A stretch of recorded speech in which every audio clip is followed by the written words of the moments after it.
একটা দৃশ্যপট কল্পনা করুন যে হচ্ছে আপনি নির্বাচনে দাঁড়িয়েছেন, আপনার কেউ প্রতিদ্বন্দ্বী নেই, আপনি হয়তো খুশিতে বাকবাকুম যে আমিই তো এখন জয়ী প্রার্থী, কারণ প্রতিপক্ষ যেহেতু কেউ নেই, বিনা ভোটে বিনা প্রতিদ্বন্দ্বিতায় আপনি জয়লাভ করেছেন।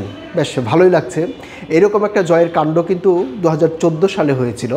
বিনা ভোটে 153 জন সংসদ সদস্য নির্বাচিত হয়েছিল, বেশ ভালো। কিন্তু এইবার একটা লঙ্কা কাণ্ড ঘটিয়ে দিল নির্বাচন কমিশন।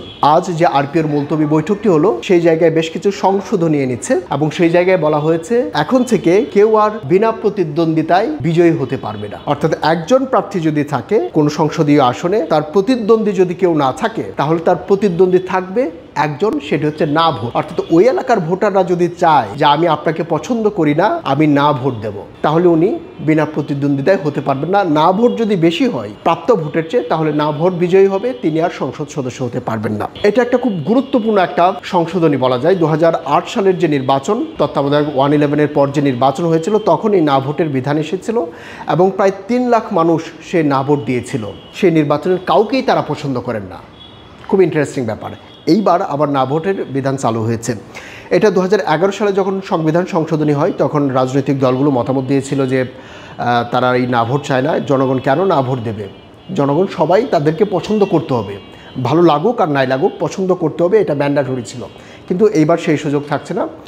এইবার যে হচ্ছে 2024-এর গণ অভ্যুত্থানের পর নতুন করে সব কিছু রিসারেকশন হচ্ছে, রিফরমেশন হচ্ছে। এখন এই গতকাল টানা 2 দিন ধরে আরপিওর যে সংশোধনীর মিটিং চলতেছিল, আজকে সেই মিটিং শেষ হলো এবং মিটিংয়ের পর যে নির্বাচন কমিশনার আবুল ফজল মোহাম্মদ সানাউল্লাহ তিনি ব্রিফিং করেছেন সাংবাদিকদের এবং সেই জায়গায় তিনি বলেছেন বেশ কয়েকটি খুব গুরুত্বপূর্ণ বিধান এই জায়গায় সংযুক্ত হয়েছে এবং এইখানে ভোটাররা কীভাবে এম্পাওয়ার্ড হয়, ভোটারদের ক্ষমতায়ন, এই বিষয়টা গুরুত্ব দেওয়া হয়েছে। যেমন ধরেন যে হচ্ছে সবসময় ভোটাররা ভোট দিল, তারপর একটা কেন্দ্রে হয়তো খুব ঝামেলা হলো, ভোটারদেরকে ভোট দিতে খুব স্বস্তির সঙ্গে ভোট দিতে পারে না, কিংবা ভোট দিতে বাধা দিল কোনো একটা পক্ষ, কিন্তু দেখা যায় যে হচ্ছে ওই কেন্দ্রের নির্বাচনী ফলাফল শুধুমাত্র বন্ধ থাকে। কিন্তু এখন যে বিধানটা নতুন করে সংযুক্ত হলো, সেই জায়গায় দেখা যাচ্ছে যে পুরো নির্বাচনী আসনের ফলাফল নির্বাচন কমিশন চাইলে বাতিল করে ফেলতে পারবে। এবং আরও একটা ইন্টারেস্টিং বিষয় আছে যে হচ্ছে হলফনামার মধ্যে নানা ধরনের তথ্য দেওয়া হয়, অর্থাৎ যিনি প্রার্থী হবেন তার সব ধরনের তথ্য, একবারে বাল্যকাল থেকে শুরু করে, অর্থাৎ যখন থেকে বুঝের মানুষ হয়ে ওঠে তখন থেকে শুরু করে একবারে এখন পর্যন্ত যখন সে সংসদের প্রার্থী হবে তখন পর্যন্ত সব ধরনের তথ্য তাকে দিতে হয়। এই জায়গায় যদি কোনো ধরনের তথ্য ভুল থাকে কিংবা মিথ্যা থাকে এবং এটা নির্বাচনে যদি কোনো প্রার্থী জয়ী হয়ে যায়, তারপর যদি প্রমাণিত হয় যে হলফনামার দেয়া তথ্যগুলো ভুল ছিল, তখন তার এই যে বিজয়ী এটা বাতিল হয়ে যাবে, তখন সে আর বিজয়ী হতে পারবে না। নির্বাচন কমিশন তখন ওই প্রার্থীর ফলাফল বাতিল করতে পারবে। খুবই ইন্টারেস্টিং বিষয়। একটা বিষয় বলি যে হচ্ছে 2009 সালের দিকে আপনারা হয়তো মনে করতে পারবেন, ভারতে এই সংক্রান্ত একটা রিট হয়েছিল যে না ভোটের ক্ষেত্রে একজন প্রার্থীর না ভোটকে কেন্দ্র করে এটা আদালত পর্যন্ত গড়িয়েছিল এবং শেষ পর্যন্ত আদালত রায় দিয়েছিল যে না ভোটের বিধান থাকতে হবে। তখন ওই যে নির্বাচন দক্ষিণের ওই নির্বাচনী এলাকায় ব্যাপক হট্টগোল হয়েছিল। তখন ওই জায়গায় না ভোট ফিরে আসার কারণে যে হচ্ছে সংসদীয় আসনটি ছিল, সেই আসনটির মধ্যে ফলাফল কিন্তু পরিবর্তন হয়ে গিয়েছিল।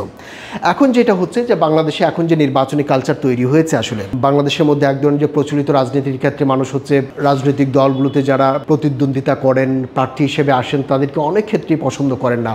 অনেকেই চাঁদাবাজ, সন্ত্রাসী এই টাইপের মানুষ কিংবা পেশি শক্তি যারা খুব বেশি ব্যবহার করতে পারেন তারা নমিনেশন পান, কিন্তু হচ্ছে একেবারে তৃণমূল পর্যায়ের যারা ভোটার তারা হচ্ছে তাদেরকে পছন্দ করেন না অনেক ক্ষেত্রে। কিন্তু ভোটারদের হাতের কোনো অপশন ছিল না, মানে বিকল্প ছিল না যে হচ্ছে আমি কি করব, আমাকে তো কাউকে না কাউকে ভোট দিতে হবে। সেই জায়গায় একটা বিকল্প হিসেবে নির্বাচন কমিশন এটা নিয়ে আসলো। এটা দারুণ একটা ব্যাপার। ভোটারদের যে তাদের প্রকৃত ক্ষমতা, ভোটারদের ক্ষমতায়নের যে ব্যাপারটা, এইটা হয়তো এখন ভোটাররা অনেক বেশি খুব ভালো করে ফিল করতে পারবে। আরও একটি গুরুত্বপূর্ণ সংশোধনী তারা এনেছে, সেটি হচ্ছে যে ভোট গণনার সময় হচ্ছে সাংবাদিকরা ওই ভোট কেন্দ্রে থাকতে পারবে কিনা গণনার সময়। আগের নির্বাচনগুলোতে আমরা যেটি দেখতে পেয়েছি যে হচ্ছে সাংবাদিকদেরকে প্রবেশ করতে দেওয়া হতো না, যার ফলে এটা নিয়ে নানা ধরনের তথ্য গুজব কিন্তু ছড়াতো যে হচ্ছে এখানে ফলস ভোট হয়েছে, জালিয়াতি হয়েছে, কিংবা যে ফলাফলটা এসেছে সেটা নিয়ে মানুষ নানা ধরনের সন্দেহ সংশয় পোষণ করতো। কিন্তু এইবার যে আরপিও সংশোধন হলো, সেই জায়গায় বলা হয়েছে যে সাংবাদিকরা ভোট গণনার সময় ওই কেন্দ্রের মধ্যে থাকতে পারবে, বুথের মধ্যে থাকতে পারবে। তবে যখন সে প্রবেশ করবে ভোট গণনা শেষ হওয়ার আগে সে বের হতে পারবে না। এটা একটা গুরুত্বপূর্ণ সংশোধনী। তো এই যে গুরুত্বপূর্ণ 4-5টা বেশ সংশোধনী নিয়ে এসেছে এবং সব কয়টাই হচ্ছে ভোটারদেরকে কিভাবে এম্পাওয়ার্ড করা যায়। একটি হচ্ছে যে না ভোট এখন থেকে ভোটাররা দিতে পারবে, যদি কোনো প্রার্থীকে পছন্দ না হয় সেই ক্ষেত্রে তারা তাদের মতামত প্রকাশ করতে পারবে যে হচ্ছে আমি তোমাদের কাউকেই পছন্দ করতে পারতেছি না, সেই কারণে না ভোট দিলাম।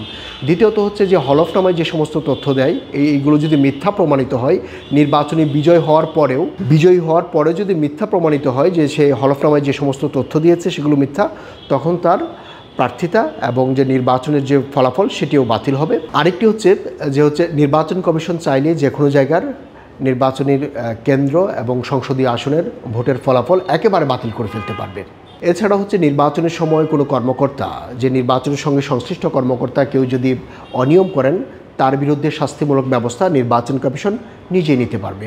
আগে এই নিয়ে নানা ধরনের বিতর্ক ছিল যে হচ্ছে নির্বাচন কমিশন শুধুমাত্র সুপারিশ করবে, এখন থেকে নির্বাচন কমিশন নিজেই নিতে পারবে। আর এখন থেকে হচ্ছে ইভিএমের যত কার্যক্রম ছিল সব কিছুই বিলুপ্ত করা হয়েছে। এই যে সরকার যে হচ্ছে নির্বাচনকে কেন্দ্র করেই তার সমস্ত কার্যক্রম এগিয়ে নিচ্ছে, এতে আর কোনো সন্দেহ নাই।